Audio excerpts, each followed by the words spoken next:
এই সমাজ কেউ ডাকবে না তোমাদের, বা মনে রাখবে চরিত্রহীনকে কেউ ডাকে না, মোবাইলে আসক্ত নাফরমানকে কেউ ডাকে না। এই সমাজ এখন বড় স্বার্থপর।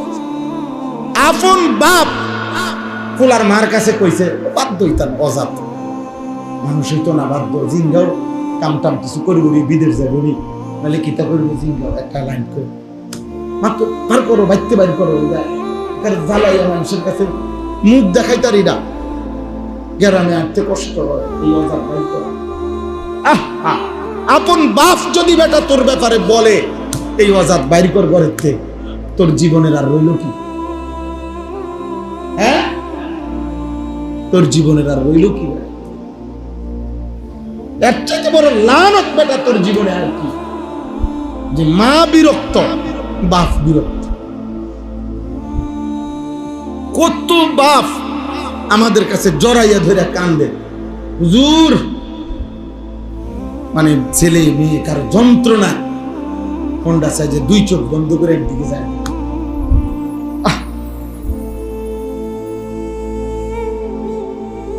আমি শক্ত মানুষ, আমি পরিবর্তন চাই, আমি সংশোধন চাই, আমি হাল ছেড়ে দিতে রাজি না। এই জন্য এই চিল্লাই। গল্প কাহিনী আমিও জানি, কিচ্ছা কাহিনী আমিও জানি, অজস্র কিচ্ছা কাহিনীর বই আমার কাছে আছে। আমি প্রতিনিয়ত আলহামদুলিল্লাহ বই কিতাব কিনি, একের প্রতিনিয়ত, প্রতি মাসে, প্রতি সময়। এই গতকালকেও প্রায় ৩৮,০০০ টাকার কিতাব আনাইছে, এখনো কিতাবের অর্ডার দিছে, এ আনতে থাকি, করতে থাকি আলহামদুলিল্লাহ। এই জন্য কিচ্ছা কাহিনী আমরাও জানি, কিন্তু তোমাদের পরিবর্তন। তুমি মুসলমানের ঘরে বড় হইয়া একজন অভিভাবক জুটলো না যে তাকে মনে করাই দিবে যে আব্বা এটা বেঈমানের চুল, তার কপালটা এত খারাপ হলো কেন? ৩৬৫ দিনে এই সন্তানের কপালে এমন একজন বাবা মা কেন জুটলো না যে তারে মনে করাই দিবে আব্বা ফজরের নামাজের ওয়াক্ত হইছে, ওঠ। এই নাফরমানে এত বড় বদমাশি হইল কেন? এর উপরে আল্লাহর কোন লানত পড়লো, খোদার গজব কেমনে পড়লো তার উপরে? কেউ তারে ডাকে না কেন? কি পাপ করলো, কি অপরাধ করলো যে অপরাধের কারণে আজ আর কেউ তারে ডাকে না? আমি তো আলহামদুলিল্লাহ বছরের এমন কোন দিন নাই আমার বাচ্চা, আমার মেয়ে, আমার স্ত্রী, আমার সন্তানদেরকে ফজরের নামাজের জন্য ডাকতে ডাকতে মসজিদে যাই। আপনি আমার বাসার ইমাম সাহেবের নাম্বার দেই, এখন জিজ্ঞাসা করে প্রত্যেক দিন ফজরের নামাজের সালাম ফিরাইয়াই আমি আবার বাসায় যাই। সাথে সাথে মসজিদে দেরি করি না, আবার গিয়া দেখি বিবি বাচ্চা উঠছে কিনা। একবার ডাকতে ডাকতে যাই, আবার যদি কোনো কারণে দেরি করে, এটা আমার দায়িত্ব, এটা আমার দায়িত্ব। আমার ৭৫ বছর বয়সী মা, অসুস্থ মা আমার আজও জিজ্ঞাসা করে, এখনো মার এক কথা বলবে, ফুত নামাজ উঠছো? কসম খোদা এমনও জিগায়, ফুত নামাজ উঠছো? নামাজ উঠছো? এটা জিগাইব মা আজও।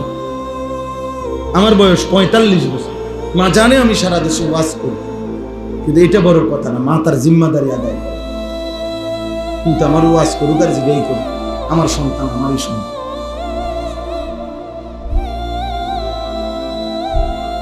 এই জন্য বাপ প্রত্যেকে আমাদের জিম্মাদারি, আমি এবং আমার পরিবার, এতটুকু মানুষের আখিরাতের দিকে নজর দেওয়া, এটা আমার জিম্মাদারি। আপনারা ছেড়ে দিলে একদিন নষ্ট হয়ে যাবে। এই অভিভাবক শ্রেণী যারা আছেন তারা যদি ছেড়ে দেন, সবাই মিলে যদি স্বপ্ন দেখেন শুধু দুনিয়া, বাপের মাথা তো দুনিয়া, মায়ের মাথা তো দুনিয়া, দাদা দাদি, ছেলে মেয়ে, নাতি নাতি, পুরা ফ্যামিলির স্বপ্ন, দাদারও কথা, এই নাতিকের বিয়েটা যদি চাই দুনিয়া। ছোট মেয়েরা যদি বাপে, এই মাইয়াকে যদি বিয়ে দিয়ে যেতে, আরে বিল্ডিং এর কামান করছি, আল্লাহ শেষ করতে পারি। খাইয়া যাইতে পারি, বিল্ডিং এর কামান শেষ করে যাইতে পারি, আল্লাহ কোথায় হায়াতে কুলাই। হাই হাই মুরব্বী, আপনার মাথা তো দুনিয়া, তাহলে আখেরাত মনে করাবে কে? বাপ পুত জি মা দাদা নাতি সবার মাথায় যদি হয় দুনিয়া, আখেরাত মনে করাবে কে? কে কারে আখেরাত মনে করাবে বলেন না? কোরআনুল কারীমে আছে, এই ইব্রাহিম নবীর কথা বলতেছিলাম, উদাহরণ দিচ্ছিলাম, মনে আসেনি কথাটা? যে ইব্রাহিম নবী বললেন, আল্লাহ আমারে নামাজি বানান, আমিন যুররিয়া, আমার সন্তান।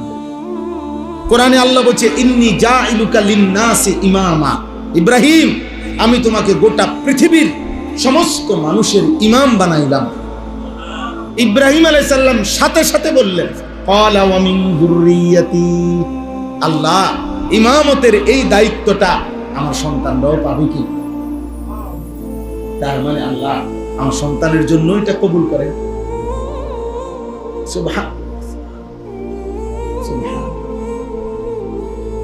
আমার ছোটবেলায় মনে আছে, অনেক আল্লাহর দয়ায় আমার বড় ভাই, আমার আব্বা হায়াতে থাকতেও আমার আব্বার মসজিদে আমরা জুমা পড়াইছি, বয়ান করছি, বাপের পাশে বসে বসে শুনছে, কাঁদছে। বড় ভাইও আমিও, বড় ভাই তো সবাই চিনেন, আলহাজ হযরত মাওলানা মাহবুবুর রহমান আশরাফি জালামিনের এখন ভারপ্রাপ্ত প্রিন্সিপাল। তাহলে এই জন্য বললাম, ইব্রাহিম নবী সন্তানের জন্য কেমন ভাবনা ভাবছে। আল্লাহ বলছে, তোমারে কি বানাইলাম? ইমাম বানাইলাম। আল্লাহ আমিন যুররিয়াতি, আমার সন্তানদেরকে।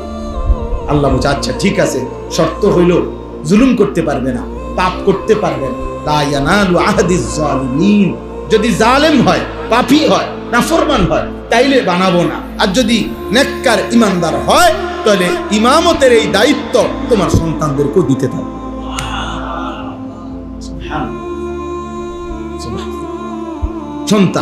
সন্তানের ফিকির ইব্রাহিম আলাইহিস সালাম আমাদেরকে শিখাইছে যে আমি কখনোই সন্তানদেরকে কি করি নাই, বাদ দেই।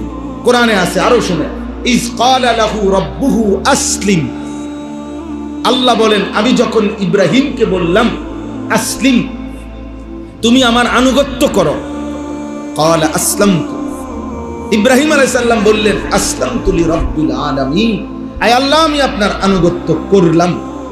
সাথে সাথে পরের আয়াত, ইব্রাহিম আলাইহিস সালাম ওয়াসা বিহা ইব্রাহিমু বানিহি ওয়া ইয়াকুব, আল্লাহ বলেন ইব্রাহিম এবং ইব্রাহিমের পরবর্তী ইয়াকুব উভয়ই তাদের সন্তানদেরকে একই ওসিয়ত করলেন, ইয়া বানিয়া ইন্নাল্লাহা আসতাফা লাকুমুদ্দিন, হে আমার সন্তানগণ, আল্লাহ তোমাদের জন্য দ্বীন পছন্দ করেছেন, ফালা তামুতুন্না ইল্লা ওয়া আনতুম মুসলিমুন, তোমরাও পূর্ণ মুসলমান না হয়ে মৃত্যুবরণ করো না। যে আনুগত্য আমি দেখাইছি আল্লাহর সামনে, সন্তানরা তোমাদেরকে ওসিয়ত করে গেলাম, তোমরাও সেই আনুগত্য আল্লাহর সামনে দেখো, আল্লাহর সামনে দেখো। আমার দাদা আমাগো গ্রামের মসজিদ, প্রথম ছোট্ট ভাঙ্গা মসজিদ সংস্কার করছিলেন। আমার আব্বার আমলে আমার আব্বা সব সময় কম বেশি টুকটাক ঠিকঠাক করাইছেন। আমার আব্বার ইন্তেকালের পরে আমার স্পষ্ট মনে আছে, আমার মা প্রথম টাকা উদ্বোধন করে দিয়া আমার মা বলছে, ফুত তোর বাপ দাদা সবসময় মসজিদের দিকে খেয়াল রাখছে, তোরাও খেয়াল রাখছে। মানুষ এরকম বলে না? প্রজন্মের পর প্রজন্ম ইমানের পথে থাকে, দ্বীনের পথে থাকে, দ্বীনের পথে থাকে। এজন্য আমি যে দুইটা আয়াত পড়ছি, এই দুইটা আয়াতের মূল বক্তব্য এটা। একটা সুন্দর কথা মনে রাখবেন, আমি আয়াতের তর্জমা বলতেছি, আপনারা এমনি বুঝাই আগে শুনুন। মানুষের, আমরা যারা মুসলমান, আমরা আমাদের কাজের দুইটা ধারা। একটা হলো হালাল বৈধ দুনিয়াবি প্রয়োজন পূরণ করতেছি আমরা, ঘর সংসার, স্ত্রী, বাজার, ব্যবসা, ছেলে মেয়ে, আয় রোজগার, উপার্জন, হালাল এবং বৈধ পন্থায়, এর কোনোটাই নিষেধ না। 100 কোটি টাকা হলেও নিষেধ না, না হলেও নিষেধ, ঠিক আছে না? সাহাবাদের মধ্যে হযরত ওসমান রাদিয়াল্লাহু তাআলা আনহু, নাম শুনছেন না? এক যুদ্ধে, শুধু এক যুদ্ধেই তিনি 600 উট আল্লাহর রাস্তায় সেই জামানায় 1450 বছর আগে দান করছেন। কেমন ধনী ছিলেন বেটাটা, বুঝলেন না? একা যদি 600 উট এক যুদ্ধেই দান করে, তো উনি সারা জীবনে মোট কেমন দানটা করলেন, কেমন ধনী ছিলেন। হযরত আব্দুর রহমান ইবনে আউফ রাদিয়াল্লাহু তাআলা আনহু, তিনি আপনার এক দাঁড়ানোতে, আমরা কিতাবে পড়ছি, মদিনার বাজারে এক দাঁড়ানো থাইকা 100 উট মাল বোঝাই আল্লাহর রাস্তায় এক দাঁড়ানোতে সাদাকা করছে। 100 উট বোঝাই মাল, উট সহ। কি পরিমাণ ধনী ছিলেন, কি পরিমাণ ধনী ছিলেন। আচ্ছা, হযরত আবু হুরায়রা রাদিয়াল্লাহু তাআলা আনহু, আমরা সবাই ওনার নাম জানি। এত বেশি অভাবী ছিলেন, এত বেশি ক্ষুধার্ত থাকতেন, খোদার কসম কিতাবে আছে, মসজিদে নববীর বারান্দায় উপর হইয়া পইরা মাঝে মাঝে মৃগী রুগী, খিচুনি রুগীর মতো এমনি এমনি কাঁপতেন। কাঁপলে সাহাবারা ওনার হাত পাও দাবাইতো, মানে টিপ্পা দিত, যাতে করে কাঁপুনি খিচুনি কমে। আর একজন আরেকজনের বলতো, আবু হুরায়রার খিচুনি উঠছে, আবু হুরায়রার মৃগী রোগ, খিচুনি রোগ। কিতাবে স্পষ্ট আছে, হযরত আবু হুরায়রা চোখের পানি ফেলতেন আর বলতেন, ওয়াল্লাহি মা বি ইল্লা জু', আল্লাহর কসম সাহাবীরা, আমার খিচুনি না, আমার কোনো ব্যারাম না, আমার পেটের ক্ষুধার কষ্টে আমি এমন কাঁপতেছি, আমি এমন। তাহলে ইনিও সাহাবী, যিনি এতটাই অভাবী ছিলেন যে ক্ষুধার কষ্টে কি করতেছে, কাঁপতেছে। আবার উনি এতটাই ধনী সাহাবী ছিলেন যে এক যুদ্ধেই 600 উট আল্লাহর রাস্তায় কি করছে, দান করছে। তাহলে ওসমান সেও জান্নাতি, আবু হুরায়রা সেও জান্নাতি। তাহলে হালাল এবং বৈধ পন্থায়, শরীয়ত অনুমোদিত পন্থায় যদি 1000 কোটি টাকাও হয়, তাইলেও নিষেধ নাই, না হইলেও কি নাই। আর অবৈধ টাকা, এটা যদি পৃথিবীর সবচেয়ে ধনী ব্যক্তিও অবৈধ পন্থায় উপার্জন করে, ওইটাও হারাম। ঠেলাওয়ালা, কুলিওয়ালা, দিন মজুর, সেও যদি হারাম উপার্জন অবৈধ করে, এটাও হারাম। এটাও হারাম কিনা? টিয়া কম হারাম, তো হারাম। 1 টাকাও হারাম, 1 কোটি টাকাও কি? নবীজি বলছে, কুল্লু মা আসকারা ফাকালিলুহু ওয়া কাসীরুহু হারাম। যে জিনিসের মধ্যে নেশা আছে, ড্রাগ আছে, নেশা আছে, নেশা জাতীয় জিনিস আছে, সেটা যদি জাররা পরিমাণও হয় তবুও হারাম, বেশিও যদি হয় তবুও হারাম।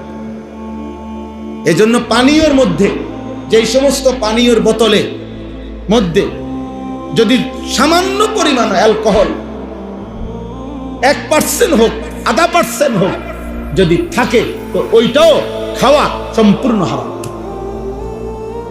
আর নেশাখোর যখন নেশা করে, তার ঈমান থাকে। বুখারীর হাদিস।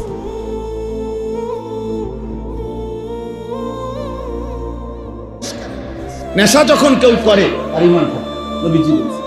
জিনা যখন কেউ করে, নারীর সাথে হারাম কর্ম, তার ঈমান থাকে। চুরি যখন কেউ করে, আল্লাহ নবী বলছে তার ঈমান থাকে। আল্লাহ নবী আরো বলছে, যে ব্যক্তি 2টি অপকর্ম, একটা হলো নেশা, আরেকটা হলো জিনা, যে নারীর সাথে হারাম অপকর্ম করে আর মদ পান করে, আল্লাহ রাসূল বলছে আল্লাহ তাআলা তার কলিজা থেকে ঈমান খুলে রেখে দেয়, রেখে দেয়। হ্যাঁ, আল্লাহ বলে, বেঈমান আমার ঈমান দিয়া যা, লাগবে না তোর মতন বেঈমান, আমার ঈমান লাগবে না, যা, তোর ঈমান আমি রেখে দিলাম। এবার বেঈমান যা, মদ খা, নেশা কর, জুয়া খা, যা যা, আবার নারী নিয়ে ফুর্তি কর, যা।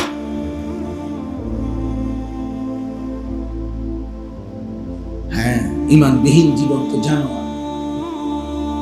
ঈমানবিহীন জীবন কি? আল্লাহ তাআলা ঈমান খুলে রেখে দিলে এটা তো জানোয়ার। এবার এই জানোয়ারে কি হোটেলে অপকর্ম করে না, রাস্তায় করে না, মোবাইলে করে, এত কথার দরকার কি? জানোয়ার তো জানোয়ারই, তার আর সমস্যা কি? বুঝলেন? নাউজুবিল্লাহ। যে নারী বেপর্দা, যে নারী নর্তকী, যে নারী দেহ বিক্রেতা, তার আবার জোয়ান কি আর বুড়া কি, তার আর সুন্দর বেটা কি আর কালা বেটা কি, তার তো টাকা আনা দরকার। চরিত্রহীনের আখলাকের কি দরকার? তার তো যৌন চাহিদা পূরণ হওয়া দরকার। একটা ছেলে হলে জীবন এত তামাশা মনে করে, একদিন রাত শেষ হইলে মনে পড়ে, একদিন হায়াত শেষ হইলে মনে পড়বে আর পেছনের জিন্দিগি। আমি তো এই কয়েকদিন বলছি, আর কয়েকদিনের মধ্যে আর্জেন্টিনা ব্রাজিলের খেলা শেষ হয়ে যাবে। ব্রাজিলের খেলা তো গেছেই গা, এরাও চলে যাবে, সব খেলাই শেষ হয়ে যাবে, পুরো বিশ্বকাপটাই শেষ হয়ে যাবে। কিন্তু এই উল্লাস, এই নাচ, এই নর্তকী, এই অসভ্যতা, এই বেহায়াপনা, এর কারণে যে গুণাগুলো বাম কাঁধে লেখা হইতেছে যুবক, এটা মুছবা কেমন? বাম কাঁধের গুণাগুলো মুছবে কি দিয়ে? পারবে মুছতে? আল্লাহ আমাদেরকে হেফাজত করে, আল্লাহ আমাদেরকে হেফাজত করে, আল্লাহ আমাদেরকে হেফাজত করে। আমার ভাই তো বলতেছিলাম, জীবন যার জিন্দেগি শুধু কেবল দুনিয়া, দুনিয়া দুই ভাবে পূরণ করে। এক, হারামের মাধ্যমে দুনিয়ার প্রত্যাশা করে, কথা খেয়াল করে। আরেক হইল বৈধ, ভালো, জনকল্যাণমূলক কাজ, অনুমোদিত কাজ করে, কিন্তু সেটাও দুনিয়াবি সৌন্দর্য, নাম, খ্যাতি, যশ, প্রভাব, প্রতিপত্তি, সামাজিক মর্যাদা, দুনিয়াবি প্রত্যাশার জন্যই ভালোটাও করে। আল্লাহ তাআলা বলেন, বান্দা আমি ওয়াদা দিলাম, ওরে আমি যেটুকু দুনিয়া দেওয়ার অতটুকু দুনিয়া দেব, কিন্তু ভালো কিংবা মন্দ কোনো কিছুর বিনিময়ে আখিরাতে জাহান্নাম ছাড়া আর কিছুই দেব। মন্দ কাজের বিনিময়ে জান্নাত দেওয়ার তো প্রশ্নই আসে না, কিন্তু ভালো কাজের বিনিময়েও জান্নাত দেব না, কারণ সে তো আখিরাতের আশায় করে নাই। এইটাই বুঝছেন? দান করছে, সাদাকা করছে, রোড করছে, কালভার্ট করছে, জনকল্যাণমূলক কাজ করছে, এতিম পালছে, বিধবারে টাকা দিছে, অসহায়কে দিছে, সবই ঠিক আছে। কিন্তু যদি সে দুনিয়াবি নগদ সুনাম, সুখ্যাতি, প্রভাব, কর্তৃত্ব, নেতৃত্ব, মাতব্বরি, আজ 10 বছর ধরে অল্প অল্প করে জনসেবা করছে, 10 বছর পরে এই ফটো পোস্টার লাগাইছে, আপনাদের সেবা করতে আসবে। বুঝছি তো কাকা, আপনি যে 10 বছর ধরে অল্প অল্প টিয়া দিতেন আছেন, অনেক বিষয় টের বললাম, বুঝলেন? তো বলে এই জন্য কি মানুষের সেবা করবে না? না। কিন্তু আপনার যদি ভালো এবং নেক কাজের মধ্যে যদি শুধু এইটাই নিয়ত, আপনার দিলাম, আপনি যদি বলেন আমার দিলে এটা নাই, ঠিক আছে, আল্লাহর লগে আপনি বুঝাইতে পারলে আমার কোনো অসুবিধা নেই। হিসাব তো চাইবে কে? আর দিল জানে কে? মুআমালা তো আল্লাহর সাথে। আপনারা শুধু আমরা মনে না করাই দিলাম, কিন্তু আমার হৃদয়ের গভীরে যেটা আছে সেটাও আল্লাহ জানে। আল্লাহ থেকে এক জাররা, এক বিন্দু লুকানোর কোন সামর্থ্য, যোগ্যতা, শক্তি আমাদের আছে? মক্কার কুরাইশরা কোরআনে আছে, মাঝে মাঝে নবীজির বিরুদ্ধে চক্রান্ত করতে গেলে মাথা নোয়াইয়া আস্তে আস্তে বলত, কখনো কখনো চাদর দিয়ে ঢাইকা নিজে করে শুধু চোখ দেখা যায় যাতে না বুঝে কেউ, ফিসফিস করে বলতো, আর এই নিজেরে যাতে চিনতে না পারে, এইভাবে ইসলামের বিরুদ্ধে, নবীজির বিরুদ্ধে ষড়যন্ত্র করত। আর স্পষ্ট তাফসিরে আছে, এরা একজন আরেকজনকে বলতো আসিররু, আস্তে কওয়া, কাইলা ইয়াসমা ইলাহা মুহাম্মদ, যাতে মুহাম্মদের খোদা শুনতে না পায়। আল্লাহ তাআলা বলে, দেখ কর কি কইলা, একটা কথা, এটা বুঝে একটা কথা হইল বেউকুফ, কি বললে এটা? আল্লাহ যেন শুনতে না পায়। তুমি কি জানো না বান্দা, আমি আস্তেটাও শুনি, জোরেটাও শুনি, হৃদয়ের গহীনে যেটা সেটাও আমি। আসিররু কাওলাকুম আবিজহারু বিহি, ইন্নাহু আলিমুম বিদাতিস সুদূর ইয়ালামু মা ইউসিররুনা ওয়া মা ইউ'লিনুন ইন্নাহু আলিমুম বিদাতিস সুদূর ইয়াওমা তুবলাস সারাইর আফালা ইয়ালামু ইদা বু'থিরা মা ফিল কুবুর ওয়া হুসিলা মা ফিস সুদূর। আল্লাহ বলে কলিজার ভিতরে, হৃদয়ের গভীরে যেই কথাগুলো ছিল, আল্লাহ বলে বান্দা কিয়ামতের দিন আমি সেগুলো তোমার সামনে খুলে দেব। নারী দেখে যা মনে হয়েছিল, উলঙ্গ ছবি দেখে কল্পনা যা আসছিল, সিনেমা নাটক নর্তকী দেখে যেই ধ্যান কল্পনা হৃদয়ের মধ্যে হয়েছিল, আল্লাহর কসম আল্লাহ বলেন কিয়ামতের দিন আমি সেই গুনাহগুলো তোমার সামনে খুলে দেব। চোখের গুনাহ আসে, হাতের গুনাহ, নাকের গুনাহ, কানের গুনাহ উঠবে, হৃদয়ের গুনাহ আসবে। ওয়া হুসিলা মা ফিস সুদূর। আমি আল্লাহ থেকে লুকাইতে পারব না। আল্লাহ আমাকে চলেন, এই কথা শেষ। এটাই বুঝাইতে চাই। এক নাম্বার হলো আখিরাত পেতে হলে হারাম, নাজায়েজ, গুনাহ ছাড়তে হবে।